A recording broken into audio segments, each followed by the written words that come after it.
that going to be your second book? I'm just. We're gonna get into the first book.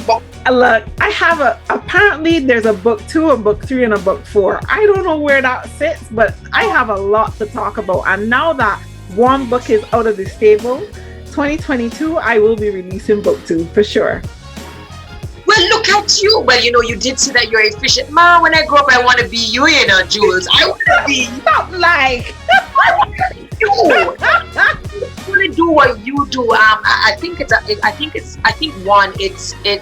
it's beautiful to see that you've launched your first book, which we are gonna get right into, mm-hmm. and then to get the feedback. I've always said it to people that feedback is necessary. It is relevant. There's some people who don't like feedback, and I don't know why. They're always fearful. Yeah. But nothing is nicer than when your audience, your niche, your target market says, this is great. And you know what? We think you should speak about this, and because you realize then that there's a gap that mm-hmm. you absolutely fill. And the fact that you even have a book, that you've thought of for 2022, I cannot wait. But before that book comes, let's go the one that you just drop. You just drop it. Yeah. I dropped it in the month of June. I mean, you just it 2 weeks ago. Was it a week ago? Yes, 2 weeks ago already. Mm-hmm.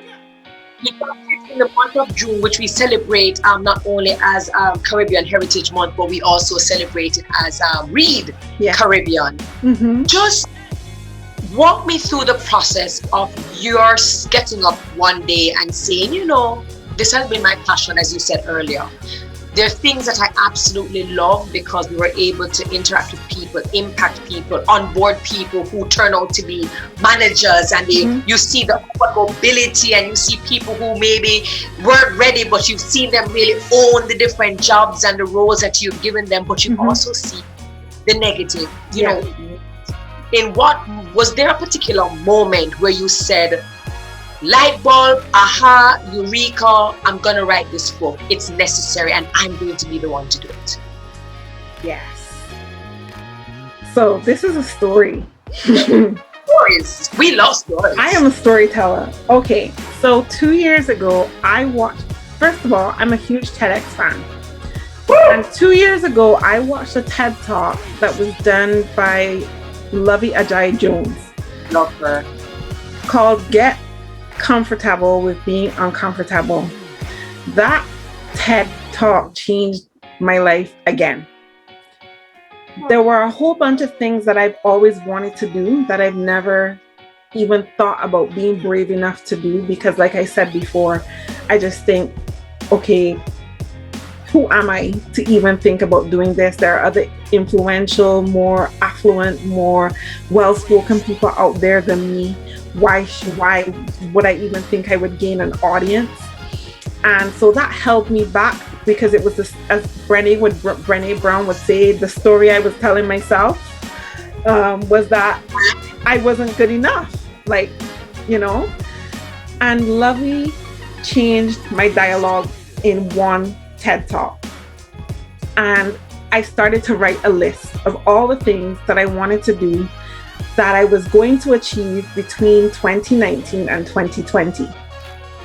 I wrote this list, and on this list I wrote, I'm going to start a podcast. I'm going to write a book. I'm going to start my own business. I'm going to get LinkedIn Live. I'm going to post more on LinkedIn and gain a better audience. And I'm going to become a coach. I wrote this list. In December 2019, I started HR Sound Off. And not too long behind that, I started the outline for my book. Now, when I first, like I said, Lovey Ajayi Jones is my inspiration for this book, as in giving me permission to write this book. But I wrote this book out of frustration, because I am a researcher. I like to, as an introvert, you sit back, you watch things, how things play out before you say anything, do anything, move a kind of way. Introverts process things differently. And I took to the internet and I started having in my speaking engagements. There were a couple speaking engagements that I did between 2018 and 2019, where I asked people who were not HR professionals this one question: describe for me how you feel about your HR person in your organization. Give me one word that you would use to describe your HR person. Now, there were lots of good words: kind, helpful, supportive, friendly, accessible. There were all those kind of words were there, right? But then here come the other words: not confidential, not trustworthy, inaccessible, not nice, not approachable. All these kind of words started to come up in the different. I use a program called Mentimeter, so it creates word clouds, so you can allow people to, you can see it all happening in real time. It's confidential, there's no names, it just comes up with the words. And I have those word clouds still to this day, and I promise that I'm going to put them in a LinkedIn post one day. But all these things started to come up, and I started to say to myself, what really is going on in this space? Now, as I started to change my dialogue with how I interacted with people on LinkedIn, I also started to see people in my comments talking about not having good experience with HR. I started to hear HR professionals talking about not having good experiences within their teams.